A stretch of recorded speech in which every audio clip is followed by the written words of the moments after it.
Je suis né dans une petite maison modeste, au cœur des faubourgs tranquilles de Lyon, où chaque pierre semblait porter le poids des souvenirs de générations passées. C'était un quartier simple, sans prétention, mais empli d'une chaleur que seules les familles unies savent cultiver.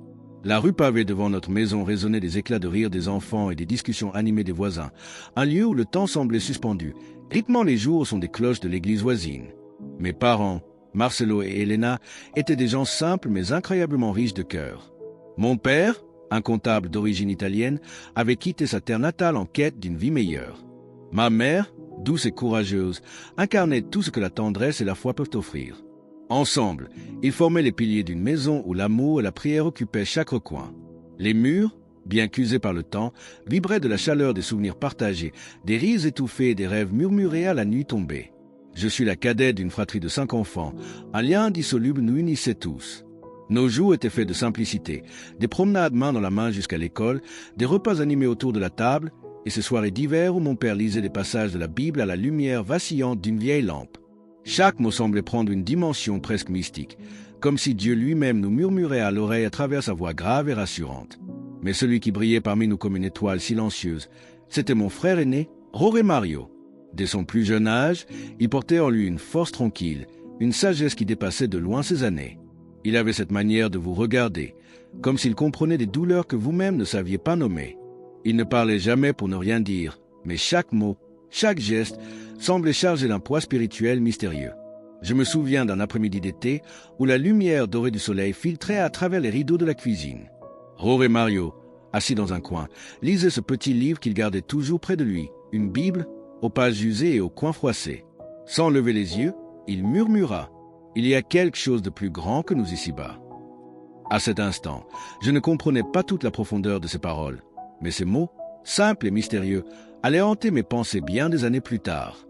Les dimanches étaient sacrés dans notre foyer. Nous assistions à la messe, tous ensemble, avant de partager un repas où les saveurs italiennes se mêlaient aux traditions françaises de ma mère. La maison s'emplissait alors des arômes de basilic frais et de pain croustillant, et la table devenait l'autel de notre unité familiale. C'était dans ces instants de bonheur simple que se tissaient les fils invisibles d'un amour inébranlable. Mais la vie, capricieuse et souvent imprévisible, s'apprêtait à nous arracher cette quiétude. La maladie de mon père, rapide et impitoyable, s'est abattue sur nous comme un orage d'été. En l'espace de quelques mois, l'homme fort et rassurant que nous connaissions devint une ombre fragile de lui-même. Je n'oublierai jamais le jour où Jorge Mario, à peine âgé de 20 ans, posa une main ferme sur l'épaule de ma mère et dit d'une voix calme « Maman, je prendrai soin de nous. Dieu pourvoira. » Ces mots, simples en apparence, devinrent le socle sur lequel notre famille s'appuya dans les moments les plus sombres. Mon frère assumait des responsabilités qui auraient écrasé bien des hommes plus âgés, jonglant entre ses études et des petits boulots pour subvenir à nos besoins. C'est à cette époque que quelque chose changea en lui. Ce n'était pas seulement le poids des responsabilités ou la douleur du deuil. Il y avait autre chose, quelque chose de plus profond, comme si une lumière intérieure s'était éveillée, le guidant sur un chemin que nous ne pouvions encore comprendre. Un soir, alors que nous étions seuls dans le salon, il me confia, presque à voix basse, « Maria Elena, je sens un appel. Ce n'est pas un simple devoir. C'est plus profond que ça. Je dois suivre cette voie, même si je ne sais pas encore où elle me mènera. » Je le regardais, incapable de comprendre pleinement ce qu'il vivait, mais avec la certitude inébranlable que son destin était sur le point de prendre un tournant irréversible. Et, sans le savoir, cette nuit-là marqua le début d'un voyage qui allait non seulement transformer sa vie, mais également bouleverser à jamais le cours de la mienne. Si cette histoire vous touche déjà, rejoignez notre communauté en vous abonnant à la chaîne et en laissant un like sur cette vidéo. Cela nous aide énormément à continuer à partager ces récits inspirants. Et si vous souhaitez recevoir une bénédiction spéciale dans notre prochain épisode, écrivez votre prénom et votre ville dans les commentaires. Vous pourriez être mentionné devant des milliers de personnes. Imaginez ce moment unique, ce minute de célébrité rien que pour vous. La suite vous attend. Les jours passaient, et malgré l'ombre du deuil qui planait sur notre foyer, la vie reprenait lentement son cours. Les rues pavées de Lyon, autrefois témoins de nos rires d'enfants, semblaient désormais résonner d'un silence pesant. La perte de notre père avait laissé une absence impossible à combler, mais au milieu de cette douleur sourde, une présence silencieuse se faisait de plus en plus ressentir, celle de Jorge Mario. Il n'était plus seulement mon frère aîné. Il était devenu le pilier de notre famille, un roc solide sur lequel ma mère et nous, ses frères et sœurs, pouvions nous appuyer. Mais derrière ses épaules droites et ses sourires rassurants, je sentais un poids qu'il refusait de partager, une lutte intérieure qu'il portait seul, avec une résilience presque surhumaine. Les nuits étaient les plus difficiles. Lorsque tout semblait paisible, que la maison dormait enfin, je l'entendais parfois murmurer des prières dans le silence. Assis dans l'obscurité, une bougie vacillante projetant des ombres sur ses traits fatigués, il s'adressait à Dieu avec une intensité bouleversante. Je l'observais en secret, sans oser l'interrompre. Ses paroles n'étaient pas pleines de demandes, mais d'une foi inébranlable, d'un abandon total entre les mains de quelque chose de plus grand que nous. Puis un jour, tout changea. C'était une fin d'après-midi d'automne, l'air portait cette fraîcheur caractéristique des ruelles lyonnaises, et les feuilles dorées tombaient en silence sur les pavés usés par le temps. Jorge Mario rentra plus tôt que d'habitude. Son visage, habituellement calme et serein, était marqué par une gravité inhabituelle. Il s'assit à table sans un mot, son regard plongé dans le vide, comme s'il portait en lui un secret trop lourd à partager. Après un long moment de silence, il prit finalement la parole. « Maria Elena, il faut que je te parle de quelque chose d'important. » Son ton n'avait rien de la douceur habituelle. Il était empreint d'une fermeté nouvelle, presque solennelle. Mon cœur se serra instinctivement, redoutant ce qu'il allait me révéler. « Depuis quel temps, commença-t-il, je ressens un appel que je ne peux plus ignorer. » Je fronçai les sourcils, sans comprendre. « Un appel ? De quoi parles-tu » Il inspira profondément, cherchant les mots justes. « Je ne parle pas d'un désir ordinaire, Maria. C'est plus profond que ça. C'est comme si ma place n'était plus ici, mais ailleurs, au service de quelque chose de bien plus grand que nous. » Je le fixai, le souffle court, incapable de répondre immédiatement. Le silence, lourd et étouffant, s'installa entre nous, brisé seulement par le tic-tac régulier de l'horloge murale. Je savais que mon frère était un homme de foi, mais je n'avais jamais imaginé qu'il puisse envisager de quitter notre famille, de laisser derrière lui tout ce qui avait toujours fait partie de sa vie. « Tu veux dire devenir prêtre ?» soufflai-je, redoutant sa réponse. Il acquiesça lentement, un éclat d'émotion traversant son regard. « Oui, je vais entrer au séminaire. » Les mots tombèrent comme une pierre dans un puissant fond. J'aurais dû m'y attendre, au fond de moi, mais rien ne m'avait préparé à cette réalité. Les souvenirs de nos jeux d'enfants, nos confidences sous les étoiles, les promesses de toujours rester ensemble, tout cela me semblait désormais si lointain. Je sentis mes yeux se remplir de larmes, mais Jorge Mario tendit la main et la posa doucement sur la mienne. « Je ne pars pas pour vous abandonner. Je pars pour accomplir ce que je ressens au plus profond de mon âme. Ce n'est pas seulement mon chemin. Maria, c'est aussi le vôtre. Vous ferez partie de chaque prière, de chaque acte de foi. » Je n'avais pas de mots. Comment accepter que celui qui avait été mon protecteur, mon guide, celui qui avait tenu notre famille debout après la perte de notre père, soit désormais prêt à suivre un autre chemin, aussi noble soit-il? Les jours suivants furent marqués par une étrange tension. Ma mère, d'abord silencieuse, finit par trouver la force d'accepter la décision de son fils avec une foi exemplaire. Elle le serra dans ses bras, les larmes aux yeux, et lui murmura « Si c'est la volonté de Dieu, alors je n'ai rien à craindre. » Mais pour moi, cette acceptation ne vint pas aussi facilement. Je passais mes nuits à fixer le plafond de ma chambre, submergé par des pensées confuses. Pourquoi ce sentiment de perte si profond, alors qu'il n'était pas encore parti? Pourquoi cette douleur, alors même que son départ était porté par une mission divine? Et pourtant, au fond de mon cœur, je savais qu'il n'y avait pas de retour en arrière possible. Ce que je ne comprenais pas encore, c'était que ce départ allait non seulement changer la vie de Jorge Mario, mais aussi bouleverser la mienne d'une manière que je n'aurais jamais pu imaginer. À suivre, le départ de Jorge Mario pour le séminaire transforma notre maison en un lieu d'écho silencieux et de souvenirs suspendus. Chaque pièce semblait résonner de son absence. La chaise vide à la table du petit déjeuner, les livres soigneusement rangés sur l'étagère, et cette Bible aux coins usés qu'il avait laissée sur sa table de nuit. Le vide qu'il laissait derrière lui n'était pas seulement physique. Il s'était tissé dans chaque fibre de notre quotidien, laissant un espace béant que ni le temps ni les mots ne pouvaient combler. Ma mère, avec une résilience admirable, trouvait du réconfort dans la prière. Ses mains tremblaient parfois en serrant le chapelet, mais son regard restait inébranlable. Pour elle, la foi n'était plus seulement une croyance, mais un refuge dans lequel elle puisait une force silencieuse. Moi, en revanche, je me débattais avec des émotions contradictoires. Un mélange d'admiration, de tristesse et de colère douce m'envahissait. Pourquoi devait-il partir? Pourquoi devions-nous porter seuls le poids de cette absence, alors qu'il avait choisi de se consacrer à Dieu? Les semaines s'écoulaient, et bientôt, les premières lettres de mon frère arrivèrent. Chaque enveloppe, soigneusement écrite à la main, portait en elle une part de ce lien qui nous unissait encore, malgré la distance. Ces mots dégageaient une sérénité nouvelle. Il racontait ses journées, ses études, les longues heures de prière et surtout ce sentiment profond d'être enfin à sa place. Pourtant, même à travers ces récits empreints de paix, je sentais parfois une pointe de solitude dissimulée entre les lignes. Un soir d'hiver, alors que la neige recouvrait silencieusement les rues de Lyon, je reçus une lettre différente des autres. L'écriture semblait plus pressée et les mots vibraient d'une intensité presque mystique. « Maria Elena, écrivait-il, la nuit dernière, j'ai vécu quelque chose que je ne saurais pleinement expliquer avec des mots humains. Alors que je priais dans la chapelle, seul dans le silence de la nuit, j'ai senti une lumière m'envelopper, douce mais puissante. Une chaleur profonde s'est installée dans mon cœur, comme si une présence invisible marchait à mes côtés. Je n'ai pas vu de visage, je n'ai pas entendu de voix, mais je savais que Dieu était là. Ce moment m'a révélé que je ne suis pas seul dans ce cheminement, même dans mes doutes les plus sombres.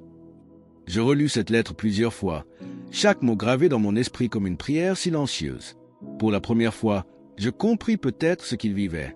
Cette foi profonde, ce sentiment de transcendance, ce n'était pas un simple devoir religieux. C'était une connexion intime avec quelque chose d'infiniment plus grand que nous. Les jours suivants, une étrange transformation commença à s'opérer en moi.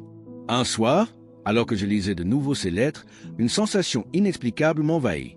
Une chaleur douce se diffusa dans ma poitrine et un sentiment de paix profonde s'installa, semblable à ce que Jorge Mario avait décrit. Ce n'était pas une vision, ni même une voix, simplement une certitude apaisante que je n'étais pas seul. Je commençai à prier, pas par obligation, mais par un besoin sincère de comprendre ce qui m'arrivait. Mes prières n'étaient pas parfaites, souvent maladroites, mais chaque mot venait du cœur. C'était comme si l'absence de mon frère ouvrait en moi un espace de réflexion et de foi que je n'avais jamais exploré auparavant. Les lettres suivantes de Jorge Mario prirent un ton encore plus spirituel. Il partageait ses lectures, ses méditations et ses réflexions sur le sens du sacrifice et de la foi. Un passage en particulier me toucha profondément. « Maria Elena, nous sommes tous appelés à être des lumières dans les ténèbres. Même les gestes les plus simples peuvent porter une signification divine.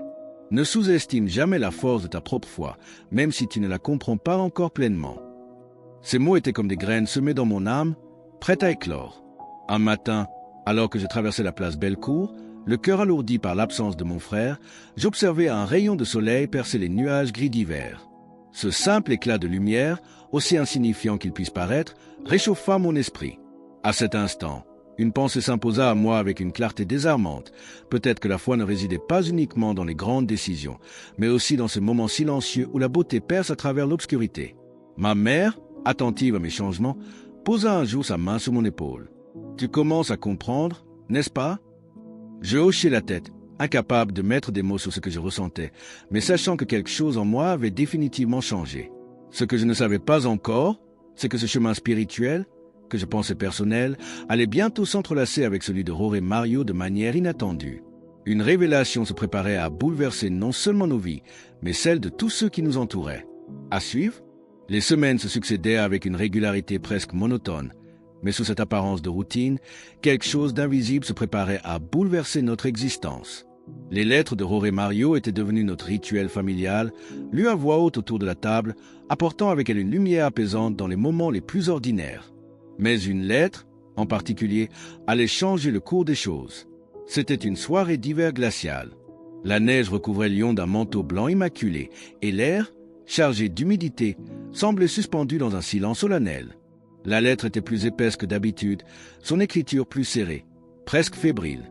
Ma mère l'ouvrit avec des mains tremblantes, un pressentiment pesant sur ses épaules. « Maria Elena, quelque chose de profond se produit cette nuit. » Dès les premières lignes, je sentis un frisson parcourir mon échine. Les mots semblaient porter un poids différent, comme s'ils venaient d'un autre plan de réalité. Alors que je priais seul dans la chapelle, une lumière m'a enveloppé. Elle n'était pas faite d'ombre ou de matière, mais d'une pureté que les mots ne peuvent décrire. Et puis, dans ce silence profond, une voix douce, mais puissante, a murmuré en moi. « Tu es appelé à être un témoin, pas seulement à prêcher.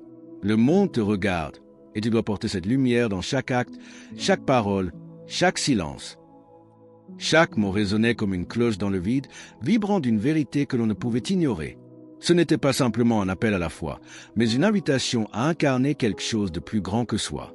Cette nuit-là, En lisant cette lettre, je sentis en moi s'éveiller une intuition troublante. Ce chemin n'était pas seulement le sien. Nous étions liés à cette mission d'une manière que je ne pouvais encore comprendre. Les jours suivants furent marqués par une succession d'événements étranges. Des coïncidences qui n'en étaient peut-être pas, des rencontres imprévues, et cette sensation persistante qu'une force invisible guidait nos pas. Ma mère, d'ordinaire cité à accent grave terre, commença à parler de rêves étranges où mon frère apparaissait, vêtu de lumière, apportant des messages qu'elle ne parvenait à interpréter. Et puis, un soir, ce fut mon tour. Alors que je lisais à la lumière d'une bougie vacillante, un souffle léger effleura mon visage, comme une brise douce venue de nulle part. Une chaleur paisible m'envahit soudainement, et, pendant un instant suspendu hors du temps, j'entendis ces mots, à peine un murmure dans mon cœur. « N'aie pas peur, je suis avec toi. » Je me redressai d'un coup, le cœur battant à tout rompre. Il n'y avait personne dans la pièce. Le silence était total. Et pourtant, cette sensation persistait, une présence invisible, bienveillante, enveloppante. Ce n'était pas de la peur, c'était une paix profonde, pure, comme si je venais de toucher, ne serait-ce qu'un instant, un fragment d'éternité. Le lendemain, en relisant la lettre de Jorge Mario, je compris. Sa lumière m'avait atteinte, même à des centaines de kilomètres de distance.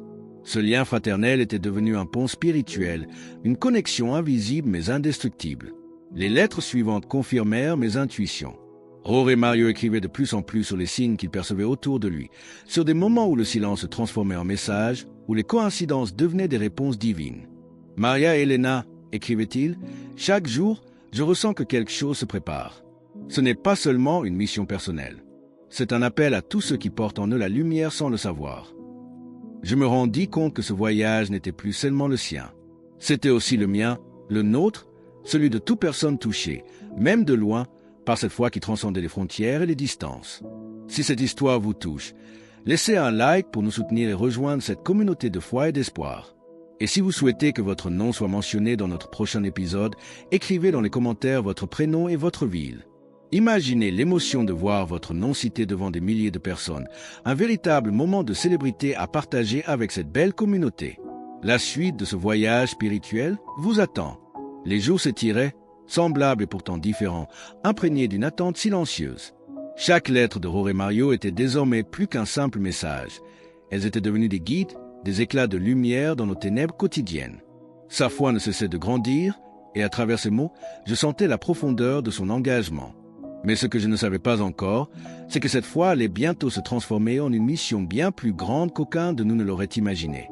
Un matin de printemps, alors que les premières lueurs du soleil éclairaient doucement notre cuisine, une lettre arriva, différente des précédentes. Le papier semblait plus épais, les mots tracés d'une écriture plus nette, presque solennelle. « Maria Elena, commençait-il. Cette nuit, j'ai eu un rêve. Pas un simple rêve, mais une vision. Je me suis vu debout devant une foule immense, non pas ici à Lyon, ni même en France, mais dans un lieu sans frontières, où toutes les voix semblaient se mêler à un seul et même chant.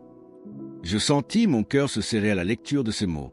Mon frère, dans sa foi inébranlable, semblait toucher quelque chose de divin, quelque chose qui le dépassait lui-même. Dans cette vision, poursuivait-il, une lumière m'a enveloppé, et une voix s'est élevée, douce mais puissante, comme si elle venait de l'intérieur de mon âme. Tu as été choisi non seulement pour guider, mais pour témoigner de ma présence dans chaque cœur qui souffre. Va et porte ce message, même dans les ténèbres les plus profondes. Je reposai la lettre, incapable de lire davantage. Les larmes montaient, non pas de tristesse, mais d'une émotion brute et profonde. Cette mission, ce n'était plus simplement un appel personnel, c'était devenu un fardeau sacré, une responsabilité qui dépassait les limites de notre compréhension humaine. Les jours suivants, un changement subtil mais perceptible s'opéra dans notre maison. Ma mère, d'ordinaire discrète, commença à prier à voix haute, comme si chaque mot tissé dans le silence avait le pouvoir d'atteindre mon frère, où qu'il soit.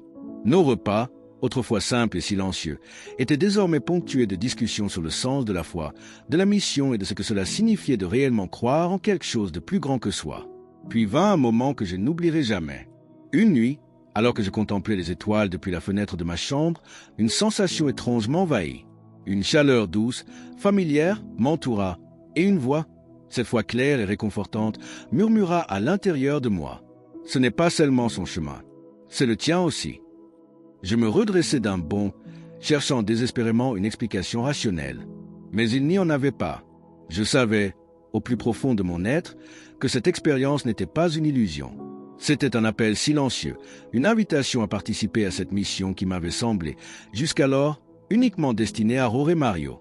Les jours suivants, je lui écrivis pour la première fois depuis longtemps, partageant ce que j'avais ressenti, mes doutes, mes peurs, mais aussi cette étrange certitude que sa mission n'était plus seulement la sienne. Sa réponse fut immédiate. « Maria Elena, écrivait-il, je le savais. Je savais que tu serais appelée à porter cette lumière à ta façon. Chaque acte de bonté, chaque parole sincère, chaque geste de compassion est un reflet de cette mission. Nous ne sommes pas seuls dans cette marche, et toi, ma sœur, es déjà en train de répondre à cet appel. » Les semaines suivantes furent marquées par une nouvelle routine. Chaque matin, je priais non plus par habitude, mais avec un cœur ouvert, prêt à recevoir ce que Dieu avait à offrir. Chaque lettre de Jorge Mario était un rappel que la foi ne se mesure pas à la grandeur des actions, mais à la sincérité de chaque geste. Puis, une nouvelle lettre arriva. « Maria Elena, je vais partir en mission. » Ces mots résonnèrent comme un coup de tonnerre dans mon esprit. Partir? Où? Pourquoi maintenant? Mais sa lettre continuait, emplie d'une paix qui apaisait mes inquiétudes. Je sens que mon rôle n'est pas de rester entre ces murs. Il est temps de porter ce message là où il est le plus nécessaire. Je ne sais pas où cela me mènera, mais je pars avec la certitude que chaque pas sera guidé par quelque chose de bien plus grand que moi. Je refermai la lettre, la gorge serrée. Je savais que ce moment viendrait, mais rien ne m'avait préparé à cette réalité. Le départ imminent de Jorge Mario pour sa mission se répercutait dans notre maison comme un écho silencieux. Ce n'était plus seulement un frère qui s'en allait, mais un guide, un porteur de lumière qui répondait à un appel divin que peu comprendraient vraiment. Chaque jour semblait désormais compter double, chaque geste devenait une forme d'au revoir, même si les mots n'étaient jamais prononcés à voix haute. Le matin de son départ, une atmosphère presque sacrée régnait dans la maison. Ma mère préparait silencieusement le petit déjeuner, ses mains tremblantes trahissant l'émotion qu'elle s'efforçait de cacher. Nous savions tous que ce moment marquerait un avant et un après, non seulement pour lui, mais pour chacun d'entre nous. Avant de franchir le seuil de la maison, Jorge Mario s'arrêta devant moi. Il prit mes mains dans les siennes et me regarda droit dans les yeux. « Maria Elena, murmura-t-il, sa voix vibrant d'une émotion profonde, ce n'est pas un adieu, mais le début d'une nouvelle mission. Toi et moi, nous sommes liés par cette foi, et peu importe où je vais, tu seras toujours dans mes prières. » Les mots restèrent suspendus dans l'air, lourds de promesses silencieuses. Je sentais au plus profond de moi que ce départ n'était pas seulement physique. Il ouvrait une porte vers un monde inconnu, rempli de défis, de doutes, surtout de révélations. Les jours qui suivirent furent marqués par un vide étrange. La maison, autrefois emplie de ses rires et de ses prières, semblait désormais résonner d'une absence presque palpable. Pourtant, une présence douce et silencieuse continuait de se faire sentir, comme si, malgré la distance, Jorge Mario restait à nos côtés. Puis, un soir, une lettre arriva. Maria Elena, commençait-il, chaque jour de cette mission est un pas vers l'inconnu, mais je ressens en moi une paix que je n'avais jamais connue auparavant. Ici, loin de tout ce que je connaissais, j'ai découvert que la véritable foi ne réside pas seulement dans les prières récitées ou les sermons prononcés. Elle vit dans chaque sourire partagé, chaque geste d'espoir, chaque moment de silence où l'on choisit de croire malgré tout. Je relus ces mots plusieurs fois, m'imprégnant de cette vérité simple et pourtant si difficile à accepter. La foi ne réside pas seulement dans les grandes décisions, mais dans chaque petit acte du quotidien. Quelques semaines plus tard, un événement inattendu bouleversa le cours de cette mission. Dans un village reculé, Jorge Mario rencontra une communauté brisée par les épreuves, des familles séparées, des enfants privés de joie et une désespérance silencieuse. Il me raconta, dans une lettre empreinte d'émotion, comment il avait compris, à cet instant précis, le véritable sens de sa mission. Maria Elena, écrivait-il, « Je ne suis pas ici pour changer le monde en un jour. Je suis ici pour être un témoin silencieux, pour rappeler à chacun que même dans les ténèbres les plus profondes, il existe une lumière qui ne s'éteint jamais. Chaque sourire que je reçois en retour, chaque regard rempli d'espoir, est un signe que cette lumière vit encore. » Je réalisais alors que sa mission n'était pas seulement de prêcher, mais de vivre la foi à travers l'action, la compassion et la présence. Son exemple commença à me transformer de l'intérieur. J'ouvris mon cœur à ceux qui m'entouraient, offrant des gestes simples de bonté, des mots d'encouragement, des silences remplis de compréhension. Et, peu à peu, je compris que, même à distance, nous partagions la même mission, porter cette lumière dans nos vies, même dans les moments d'obscurité. Si cette histoire a touché votre cœur, n'oubliez pas de laisser un like et de vous abonner à notre chaîne. Ici, nous ne faisons pas cela pour l'argent, mais par pure passion, pour partager ces récits de foi et d'espoir avec notre belle communauté. Votre soutien est essentiel et fait toute la différence. Et si vous souhaitez que nous vous adressions un message spécial dans le prochain épisode, écrivez votre prénom et votre ville dans les commentaires. Imaginez votre nom prononcé devant des milliers de personnes, un petit moment de lumière juste pour vous. La suite de ce voyage spirituel approche. Les mois passèrent, et chaque lettre de Jorge Mario continuait à tisser un lien invisible entre nous, un fil de foi et d'espérance qui résistait au temps et à la distance. Chaque mot était une goutte de lumière déposée dans l'obscurité de notre quotidien. Et même à travers les défis, je sentais que sa mission touchait des vies bien au-delà de ce que nous aurions pu imaginer. Puis, un matin, une lettre arriva, différente de toutes les autres. « Maria Elena, écrivait-il, je sens que mon temps ici touche à sa fin, non pas parce que ma mission est terminée, mais parce qu'elle prend une nouvelle forme. Il ne s'agit plus seulement de transmettre un message, mais d'être un témoignage vivant de la foi, même face aux épreuves les plus profondes. » Ces mots vibraient d'une vérité douloureuse, mais belle. Je savais, en lisant entre les lignes, que son chemin avait été semé d'épreuves silencieuses, d'obstacles qu'il avait surmontés non par sa seule force, mais par cette foi inébranlable qui brûlait en lui comme une flamme impossible à éteindre. Un soir, alors que je relisais ses lettres, une certitude s'imposa à moi. Même si son voyage touchait à sa fin dans ce village éloigné, son véritable héritage venait à peine de commencer. Ce n'était pas dans les grandes actions visibles que sa mission brillait, mais dans les petites lumières qu'il avait allumées dans le cœur de chacun de ceux qu'il avait rencontrés. Les semaines suivantes, un calme étrange s'installa dans ma vie. Ce n'était pas une absence douloureuse, mais plutôt une paix profonde, comme si chaque mot qu'il avait écrit s'était enraciné en moi, me guidant à travers mes propres choix, mes propres doutes. Puis, un jour, une dernière lettre arriva. « Maria Elena, commençait-il, je ne sais pas quand je pourrai écrire de nouveau. Mais souviens-toi, la foi n'est pas une destination, mais un chemin. Chaque jour est une occasion d'apporter de la lumière à ceux qui t'entourent. N'aie pas peur des ténèbres, car c'est dans l'ombre que la lumière brille le plus fort. » Les larmes coulèrent silencieusement sur mes joues. Ce n'était pas un adieu, mais un passage, une invitation à poursuivre ce qu'il avait commencé. Je compris alors que sa mission n'était pas seulement la sienne. Elle était devenue la mienne, et peut-être même la vôtre, maintenant que vous avez entendu cette histoire. Ce n'est pas la fin de ce voyage. Si vous ressentez cette lumière en vous, ne vous arrêtez pas ici. Un nouveau chapitre vous attend, une révélation qui pourrait transformer votre propre vie. Cliquez simplement sur la vidéo qui apparaît à l'écran maintenant. Ce prochain récit pourrait bien être celui dont votre âme a besoin. N'oubliez pas de laisser un like pour soutenir cette communauté de foi et d'espoir. Et si cette histoire vous a touché, commentez Amen pour recevoir des bénédictions continues dans votre vie. Chaque interaction ici aide à propager ce message de lumière dans le monde entier. À très bientôt pour une nouvelle aventure spirituelle. Que la paix et la lumière vous accompagnent toujours.